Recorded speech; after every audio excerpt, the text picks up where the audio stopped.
साली आधी घरवाली। सिमरन की छोटी बहन विभा माँ के होते हुए भी सिमरन के ही पीछे लगी रहती थी। सिमरन, आ गई हो तो इसे खाना खिला दो।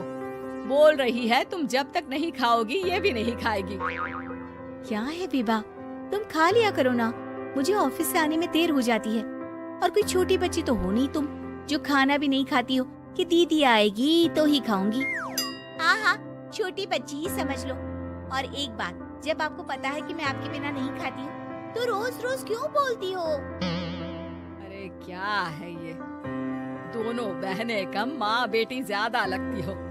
अरे दीदी की शादी हो जाएगी तब क्या करेगी बोल? जब होगी तब की तब देखेंगे। मैं तो दीदी के साथ ही रहूंगी हमेशा। दोनों की शादी ऐसे घर में कर देंगे जहाँ दो भाई हो। खैर, मामला आया गया हो जाता है। एक दिन सिमरन के पापा जब घर आते हैं, तुम लोगों के लिए अच्छी खबर है। वर्मा जी है ना मेरे दोस्त, उन्होंने सिमरन बेटी के लिए रिश्ता बताया है। बहुत अच्छा लड़का है, सिमरन को भी पसंद कर लिया और कल वो लोग आ रहे हैं सिमरन को देखने अपने घर। सिद्धांत अपने माता पिता के साथ सिमरन को देखने आता है। उसे सिमरन अच्छी लगती है और शादी तय हो जाती है। सिद्धांत की माँ कहती है, अब तो हम लोग ले जाएंगे जल्द ही अपनी सिमरन को यहाँ से। अरे हाँ, क्यों नहीं, आपकी ही है अब तो हमारी बेटी। दूर खड़ी विभा सब सुन रही होती है। अब तो दीदी की शादी हो जाएगी, फिर तो वो चली जाएंगी। दीदी के बिना मैं कैसे रहूंगी? कुछ न कुछ तो करना ही होगा जिससे दीदी की शादी ही ना हो। सभी के जाने के बाद क्या शादी के बाद दीदी हम लोगों के साथ नहीं रहेंगी? अरे नहीं तो फिर क्यों रहेगी? शादी हो जाएगी तो अपने घर चली जाएगी ना। तो मैं भी जाऊंगी उनके साथ, मेरा भी सामान पैक कर देना। अरे कैसे बात कर रही हो विभा, दीदी के ससुराल छोटी बहन नहीं जाती। हाँ, कभी कभी जाकर मिलाना और रोज फोन पर भी बात कर लेना, ठीक है? नहीं पापा, आप तो जानते हैं मैं दीदी के बिना खाना भी नहीं खाती, ना ही मुझे उनके बिना नींद आती है। सिमरन बहन की बात सुनकर इमोशनल हो जाती है। अगले दिन से विभा खाना खाना छोड़ देती है। लोगों के लाख समझाने के बाद भी विभा ना खाती है ना ही सोती है। अंत में हार मानकर सिमरन सिद्धांत से मिलती है। सिद्धांत, मेरे मम्मी पापा ने बचपन से ही विभा और मुझे साथ रखा। वो मुझसे बहुत जुड़ी है। मुझे उसकी टेंशन रहेगी शादी के बाद, क्योंकि वो मेरे बिना नहीं रह सकती है। अरे ये तो छोटी सी बात है, वो हम लोगों के साथ हमारे घर में रह सकती है। जब उसकी अकल आ जाएगी या वो समझ जाएगी कि तुम्हारा घर वो नहीं बल्कि ये है, तो हम उसे घर छोड़ आएंगे, ठीक है? सिमरन खुश हो जाती है क्योंकि वो यही चाहती थी। वो माँ पिता से बात कर लेती है। अरे कैसी बात कर रही हो सिमरन, भला बेटी के ससुराल में हम छोटी बहन को कैसे भेज दे? जमाना क्या कहेगा? अरे तो पागल हो गया है, मना कर दे। इस शादी में इन लोगों का तो ये चलता ही रहेगा। कभी बहन यहाँ आ रही है, कभी वो बहन के पास जा रही है। अरे शादी हो रही है, कोई मजाक थोड़ी ना हो रहा है ना बाबा ना। माँ कैसी बात कर रही हो? सिमरन से मैं जुड़ाव महसूस कर रहा हूँ और इतनी सी बात के लिए इतनी अच्छी लड़की को कैसे छोड़ सकता हूँ?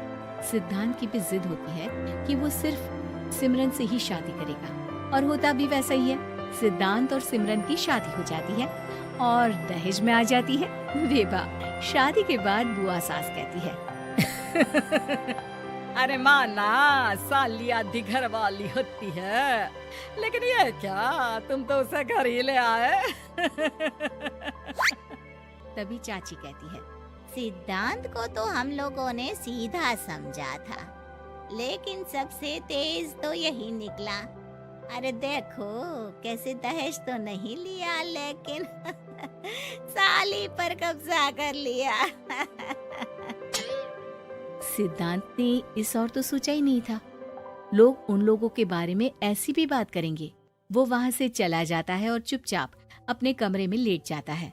क्या हुआ सिद्धांत, तुम अचानक से परेशान हो गए? कोई बात है क्या? अरे नहीं, वो थक गया था ना, शादी की सारी तैयारी और रस्मों के बीच। सोच रहा हूँ थोड़ा आराम कर लूं। हाँ ठीक है, आप लेट जाइए, मैं विभा का बेड लगा देती हूँ जमीन पर। क्या? वो यहाँ सोएगी? हाँ, बताया तो था कि उसे नींद नहीं आती मेरे बिना।